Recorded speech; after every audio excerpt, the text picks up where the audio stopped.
Assalamualaikum warahmatullahi wabarakatuh. Selamat siang. Perkenalkan, nama saya Lali Handayani dari MG 302 sehubungan dengan tugas UTS untuk mata kuliah manajemen risiko. Berikut saya ingin memaparkan suatu analisis efektivitas manajemen risiko di sektor keuangan. Studi kasus pada bank swasta di Indonesia dengan dosen Bapak Joko Suharyanto. Mengapa manajemen risiko itu sangat penting? Dalam kondisi perekonomian yang tidak stabil, manajemen risiko menjadi sangat penting karena memungkinkan perusahaan untuk mengidentifikasi, menganalisis, dan memitigasi berbagai ancaman yang dapat mengganggu operasional bisnis atau menimbulkan kerugian finansial.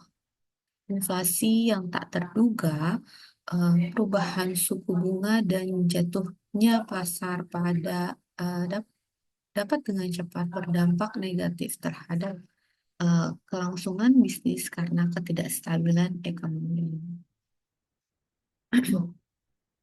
Apa sih manajemen risiko? Manajemen risiko itu adalah proses sistematis untuk mengidentifikasi, menganalisis, mengevaluasi, dan mengendalikan risiko pada suatu organisasi atau proyek. Tujuan utamanya yaitu mengurangi atau meminimalkan dampak negatif dari risiko dan memaksimalkan peluang yang ada untuk kita dapat. Identifikasi risiko mengidentifikasi risiko potensial yang mungkin mempengaruhi pencapaian tujuan organisasi atau proyek. Risiko dapat berasal dari berbagai sumber, seperti lingkungan, eksternal, operasional, keuangan, teknologi, dan faktor manusia.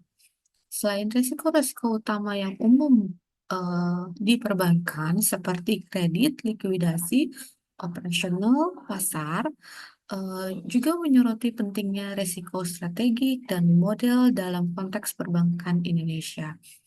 Pemahaman yang baik mengenai jenis risiko ini penting bagi bank swasta untuk mengembangkan strategi manajemen risiko yang efektif. Ide untuk identifikasi risiko ekonomi, eh, di antaranya eh, identifikasi jenis risiko utama yang dihadapi oleh bank swasta di Indonesia itu saya merangkum di antaranya ada 6. Yang utama tadi risiko kredit, risiko likuidasi, risiko operasional, dan risiko pasar. Untuk risiko kredit, risiko ini terkait dengan potensi gagal bayar oleh pihak yang menerima pinjaman. Disebut saja debitur. Ini adalah risiko fundamental dalam bisnis perbankan. Yang kedua ada risiko likuidasi. Risiko itu muncul ketika bank kesulitan mempunyai kewajiban jangka pendek, misalnya karena pengelolaan kas yang tidak efisien atau fluktuasi pasar uang yang mempengaruhi ketersediaan likuiditas.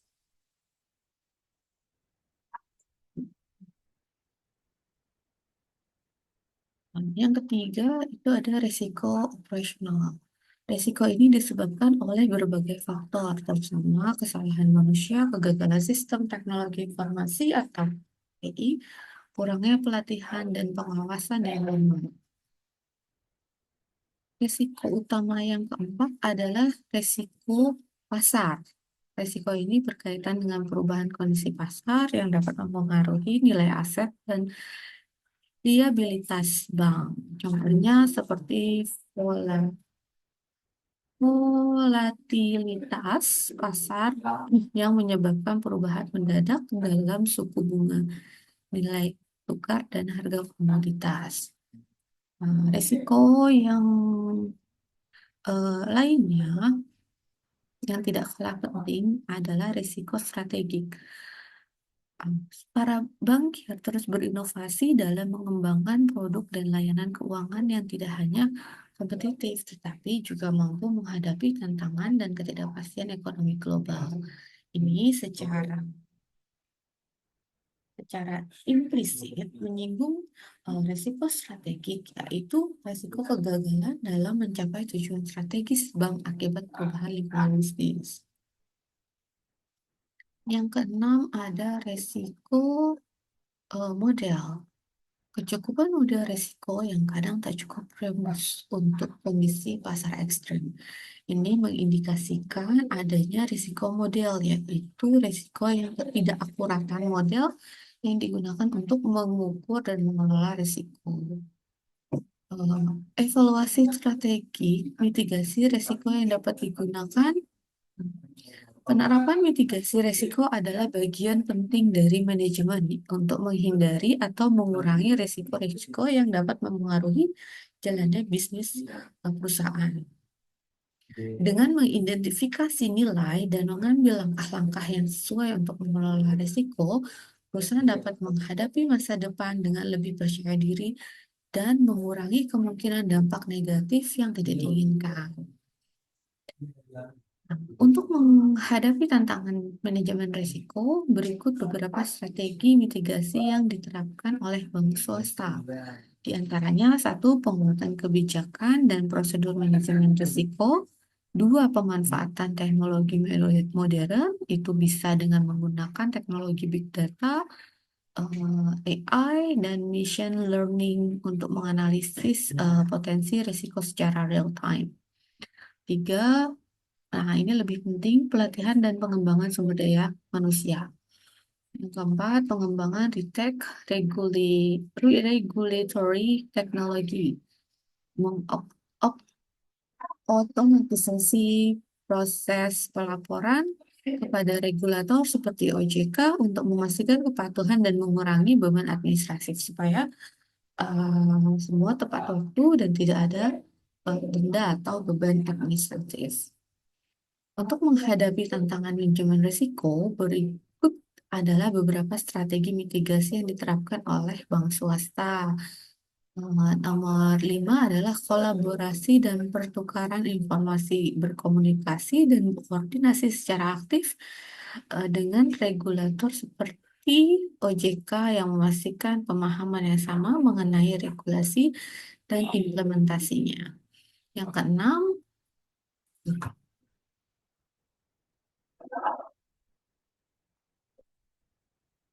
memanfaatkan teknologi big data dan analitik berkelanjutan. Dengan pendekatan baru di atas, bank swasta di Indonesia dapat meningkatkan efektivitas manajemen risiko mereka secara signifikan. Hal ini akan membantu bank untuk lebih siap menghadapi berbagai tantangan ketidakpastian di masa depan, serta mendukung pertumbuhan yang berkelanjutan dan stabilitas sistem keuangan. Untuk meningkatkan efektivitas manajemen risiko, berikut tahapannya. Di antaranya ada beberapa sih tahapannya, cuma saya berfokus kepada penetapan konteks dan identifikasi risiko. Penetapan konteks ini melibatkan pemahaman mendalam tentang lingkungan internal dan eksternal organisasi, serta tujuan dan sasaran yang ingin dicapai. Yang kedua, menurut saya lebih penting adalah mengidentifikasi risiko. Mengidentifikasi risiko yang mungkin mempengaruhi pencapaian tujuan organisasi. Proses identifikasi risiko itu melibatkan satu, brainstorming dengan tim manajemen dan karyawan adalah kunci analisis data histori dan tren industri supaya kita tahu bahwa apa sih unggulan dari sistem kita dengan sistem yang lain, bank lainnya. Menggunakan teknik seperti analisis SWOT, Strength, Weakness, and Opportunity Treatment. Yang C, konsultasi dengan para pakar eksternal atau pemangku kepentingan. Yang D, pemeriksaan proses bisnis dan aktivasi operasional. Rekomendasi inovasi untuk pendekatan baru untuk meningkatkan efektivitas manajemen risiko diantaranya dapat menggunakan salah satu di antara beberapa rekomendasi inovasi atau pendekatan baru, saya mengambil judul pendekatan Agile Risk Management. Agile itu adalah istilah yang menggambarkan pendekatan untuk pengembangan perangkat lunak yang menekan pada kolaborasi tim, perencanaan berkelanjutan, dan pengiriman bertahap. Pendekatan ini mungkin tim proyek untuk lebih responsif terhadap perubahan dan tuntutan pasar. Pendekatan ini diciptakan untuk mengeksplorasi kelayakan dalam siklus pendek. Jadi untuk perubahannya akan lebih cepat dalam siklus pendek dan dengan cepat beradaptasi berdasarkan evaluasi dan umpan balik. Tujuan risk management satu, high value and working application system. Itu menghasilkan sebuah perangkat lunak, apalagi di zaman sekarang semua sudah bersentral pada handphone. Jadi tujuan risk management ini adalah satu, high value dan working application system, menghasilkan sebuah perangkat lunak dengan nilai jual tinggi serta dapat menekan biaya pembuatan. Iterative, incremental, evolutionary itu adalah model pengembangan yang dilakukan secara interaktif, berulang-ulang, dan dapat mengalami perubahan apabila dipotong. Yang ketiga, cost control and value different development. Yang keempat, ada high quality product. Eh, yang kelima, flexible and risk management. Yang keenam, ada collaboration. Dan ketujuh, self-organization, self-managing team. Nah, manfaat-manfaat di atas itu adalah respon lebih cepat terhadap risiko yang muncul di tengah proyek, kolaborasi tim yang lebih baik dalam mengelola risiko, pemantauan risiko secara interak- interaktif dan berkelanjutan. Demikian presentasi dari saya. Saya ucapkan terima kasih. Wassalamualaikum warahmatullahi wabarakatuh.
Ya, kamu udah muter ya.